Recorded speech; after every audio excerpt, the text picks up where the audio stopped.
कि आज तक मैं तुम्हारे आदेश के अनुसार गंगा पर नाव चला रहा हूँ। आज तक मैंने तुमसे कुछ मांगा नहीं है, लेकिन तुम्हारा मैं प्रजा हूँ। आज ये दास कुछ मांग रहा है। निषाद राज ने कहा, केवट क्या मांग रहे हो बताओ। केवट ने कहा कि कल के दिन तुम गंगा के जितने घाट हैं हर घाट पे लॉकडाउन लगा दो, बस लॉकडाउन कर दो। कोई नाव नहीं, किसी की नहीं चलनी चाहिए। नाव केवल गंगा के घाट पर चलेगी तो केवल अपनी चलेगी, इतनी कृपा कर दो। निषाद राज ने कहा ठीक है। जितने गंगा में घाट थे हर घाट पर निषाद राज का आदेश हो गया, लॉकडाउन का, किसी की नाव नहीं चलेगी, केवल केवट की नाव चलेगी। और केवट नाव में बैठा है, और बैठा कैसे है? आधा बैठा है आधा लेटा है। एक पैर पर दूसरा पैर चढ़ाई हुई है, एक हाथ से तकिया लगाए हुए मस्त गुनगुना रहा है। नाव कहाँ है? इस पार नहीं उस पार है। राम जी जब घाट पर पहुंचे तो कहा, ओ भैया केवट नाव लिया। केवट ने मन में विचार किया, शायद यही भगवान है,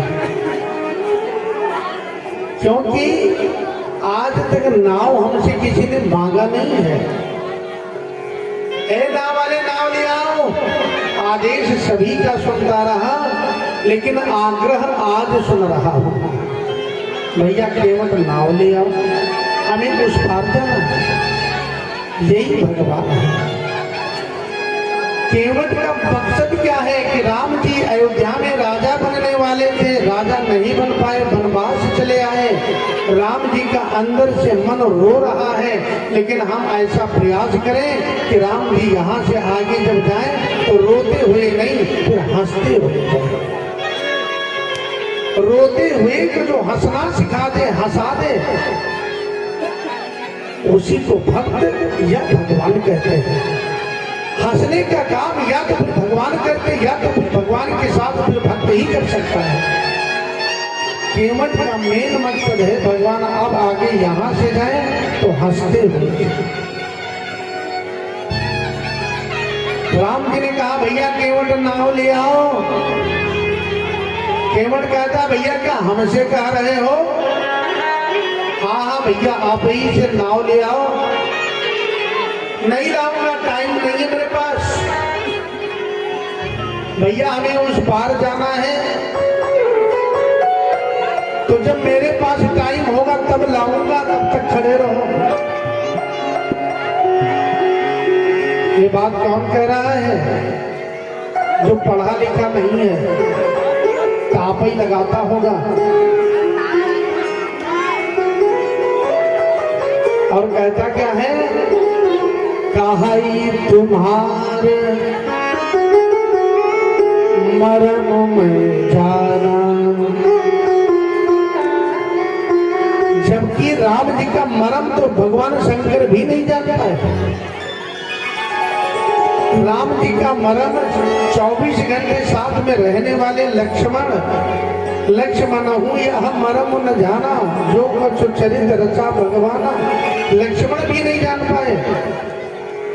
राम जी का जन्म अयोध्या में होता है तो मास दिवस कर दिवस भाव, मरम न जाने कोई। 1 महीने तक सूर्य भगवान टिके रहे, मरम कोई नहीं जान पाया।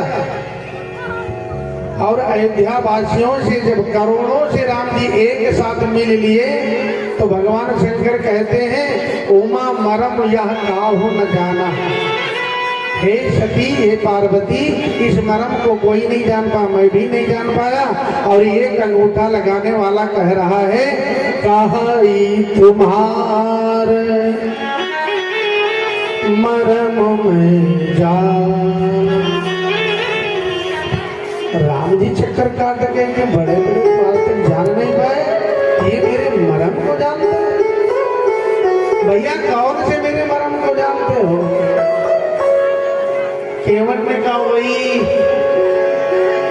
ध्यान लगाओ, विश्वामित्र जी के साथ जब जा रहे थे पत्थर का शिला मिला था। राम जी ने कहा भैया भैया बस मैं तो सभी जान जाएंगे मैं भगवान हूँ, पोल पट्टी खुल जाएगी, रुक जा भैया। इशारा कर दिया, केवट समझ गया ठीक है नहीं कहूंगा भैया, लेकिन नाव तो ले आ। नाव लेकर के आया किनारे पर। अब राम जी ने पूछा भैया जो मरम की बात कर रहे थे आप बताओ। केवट ने कहा बस वही छोटी सी बात, छुअत शिला भाई नारी सुहाई। अरे पत्थर में तुम्हारे चरण की रज लग गई तो नारी बन गई। और मेरी नाव जो है ना ये पत्थर नहीं लकड़ी है, अभी पानी पी पी करके बहुत मोटी भी हो गई है मेरी नाव। और कहीं मेरी नाव को तुम्हारे चरण की रज लगी, धूल लगी तो मेरी नाव भी तो पत्नी बनेगी। और मेरी नाव जब पत्नी बनेगी तो कोई साधारण पत्नी तो बनेगी नहीं, अहिल्या जैसी कोई साध्वी बन गई तो वो कहेगी तुम यहीं कुटी बनाओ गंगा के घाट पर। और वो कहेगी कि तुमने नाव भेज करके पत्नी खरीद करके तुम लाए हो। तो घर में बैठी है वो कहेगी कि तुमने नाव बेच डाली है और नाव से जो पैसा मिला उससे तुम दूसरी खरीद लाते हो। तो वो तो हमको छोड़ेगी नहीं। और ये कहेगी यहाँ रहो, वो कहेगी वहां रहो, ना मैं वहां रह पाऊंगा ना मैं यहाँ रह पाऊंगा। तो हमारा भी तो कोई ठिकाना होना चाहिए। राम जी ने कहा तुम कहना क्या चाहते हो? केवट ने कहा बस यही कहना चाहता हूँ कि यदि तुम्हें इस पार से उस पार जाना है तो थोड़ा किनारे किनारे गंगा के तुम चले जाओ। आगे गंगा में तुम अंदर नीचे उतरोगे तो थोड़ा थोड़ा कमर भर पानी है, आराम से उतर लो चले जाओ। राम जी ने कहा भैया चलो थोड़ा दिखा दो, फिर वैसे तो हमको पता लगेगा नहीं। केवट ने कहा यदि रास्ता तुमको पूछना है तो फिर सूर्य अस्त के बाद बताऊंगा, अंधेरा होगा तब। दिन में बता दूंगा, बहुत लोग जान जाएंगे तो सब लोग वही रास्ते से उतर लेंगे, मेरी नाव में कौन बैठेगा? अंधेरा हो जाएगा तब तक तुम खड़े रहो यहीं पर, बता दूंगा तुमको, इस पार से उस पार भी कर दूंगा। लेकिन यदि नाव में बैठ करके जाना है तो ये काम करना पड़ेगा। तुम हमसे कहो कि हमारे चरण धो दो। जबकि कोई मान्य व्यक्ति किसी के घर पहुंचता है तो रिश्तेदार हो या कोई हो तो कहता भैया चरण लाओ तुम्हारे धो ले। जीजा फूफा ससुराल पहुंचे तो भैया चरण लाओ धो ले। जाने वाला ये थोड़ी कहता है कि हमारे गोड़ धो भैया, हमारे गोड़ धो। लेकिन केवट कहता मैं तुमसे नहीं कहूंगा कि तुम चरण धुला लो, तुम हमसे कहो कि कि हमारे चरण धो लो।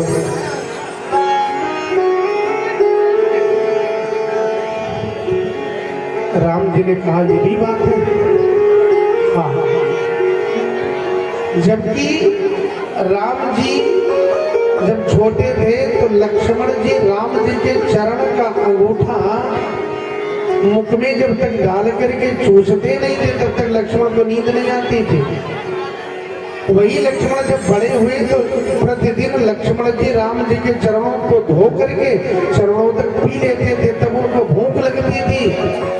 और भगवान राम का जब विवाह हो गया तो चरण सेवा सीता माँ को मिल गया तो लक्ष्मण को भूख ही नहीं लग रही है, क्योंकि चरणों तक मिल नहीं रहा है। काफी दिन बीत गए तो राम जी ने लक्ष्मण को बुला करके पूछा, लक्ष्मण मैंने सुना तुम खाना नहीं खा रहे हो। लक्ष्मण ने कहा क्या करूं भैया, भूख नहीं लग रही है आज तो। आखिर कारण क्या है? लक्ष्मण ने कहा भैया क्या करें, जब तक आपका विवाह नहीं हुआ था तो आपका चरणों तक मिलता था, लेकिन विवाह हो गया तो माता सीता आ गई तो चरणों तक वही पी जाती है। राम जी ने कहा एक काम करो, आगे होली का त्योहार आ रहा है, उसमें जब अपनी सीता माँ के चरणों को छूना और सीता जब पूछेगी लक्ष्मण मांगो क्या चाहिए तो मांग लेना, एक चरण की सेवा तुम कर लिया करो, एक की हम कर लिया करो। और धीरे धीरे वही समय आ गया। कौन सा जो आगे आने वाला है? होली में शाम बने गौरी, होली में शाम बने गौरी, होली में शाम बने गौरी, होली में श्याम बने गौरी, होली में श्याम बने गौरी, होली में श्याम बने गौरी, होली में श्याम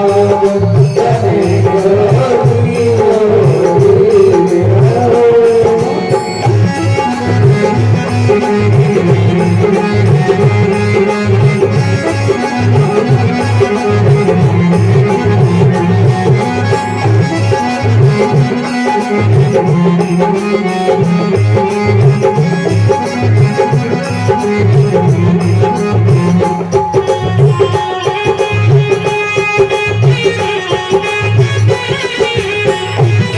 गौरी।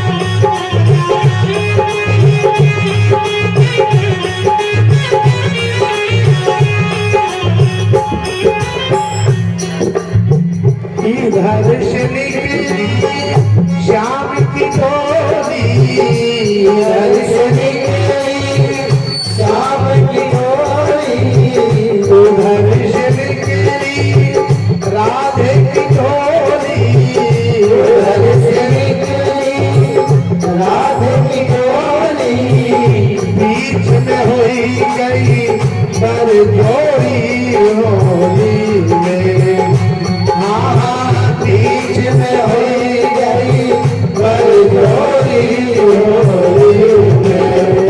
होली में श्याम बने गौरी,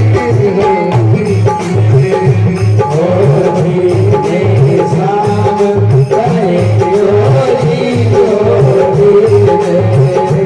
होली में श्याम बने गौरी, हरि पिचकारी सनमुख मारी, हरि पिचकारी सनमुख मारी, हरि पिचकारी सनमुख मारी, हरि पिचकारी सनमुख मारी, अंगिया हुई गई शराबोरी, अंगिया हुई गई शराबोरी, होली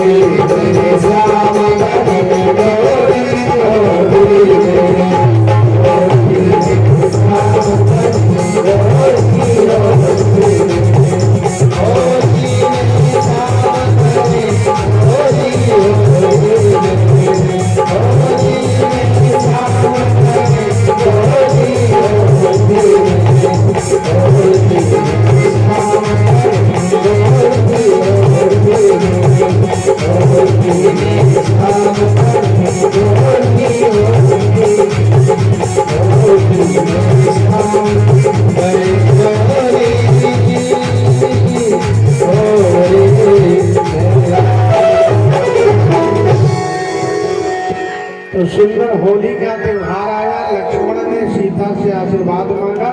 सीता ने कहा क्या चाहिए लक्ष्मण? तो लक्ष्मण ने कहा माता जी भैया की एक चरण की सेवा तुम करो, एक की सेवा हमको दे दो।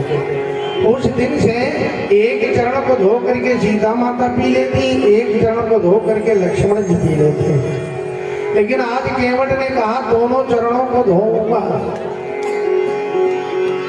तो राम जी आज सीता की ओर देख रहे, लक्ष्मण की ओर देख रहे। भाई बताओ अपना अपना चरण दोनों दे रहे हो। सुन के मत के बैन प्रेम लपेटे अटपटे। ऐसे केवट के वचन हैं कि प्रेम से वो लपटे हुए हैं। सुन केवट के बैन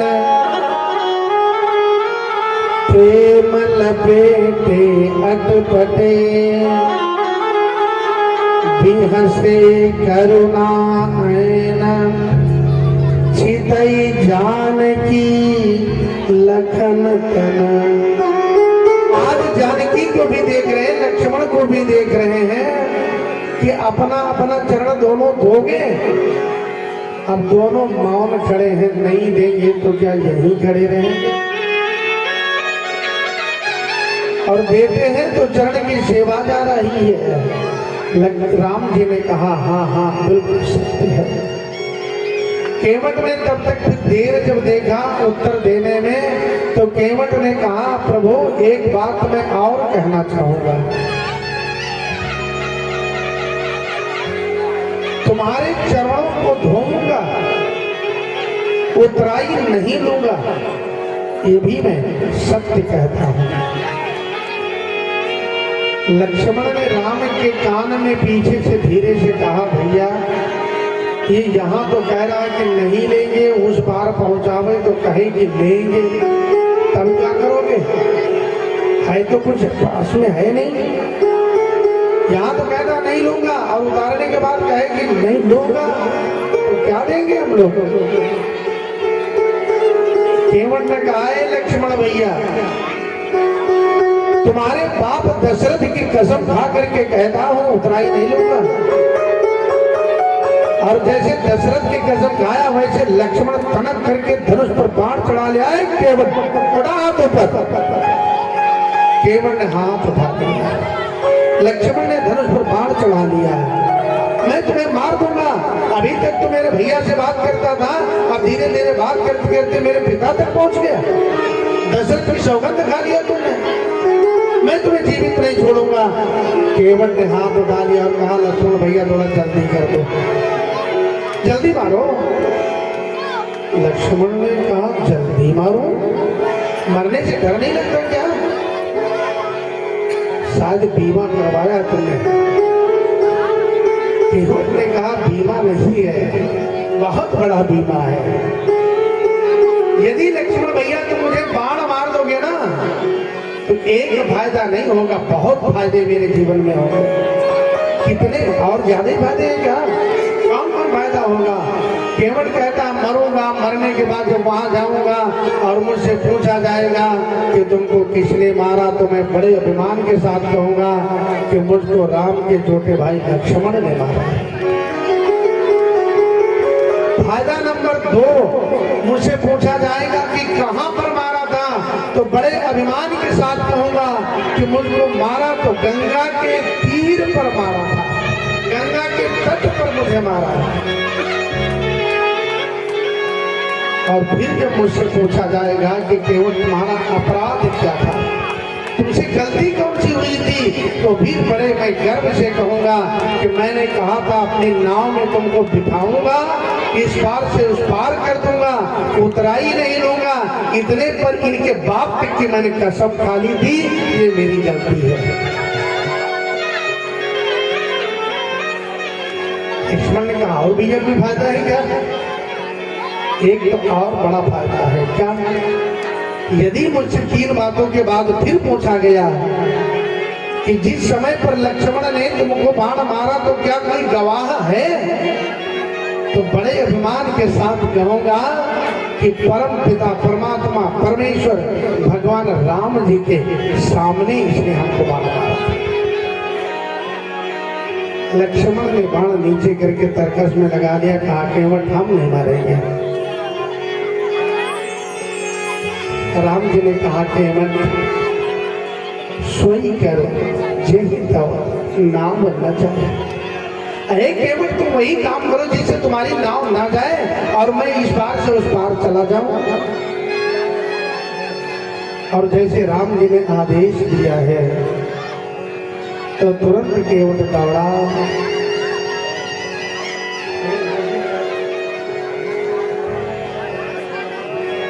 झांकी लगा लीजिए।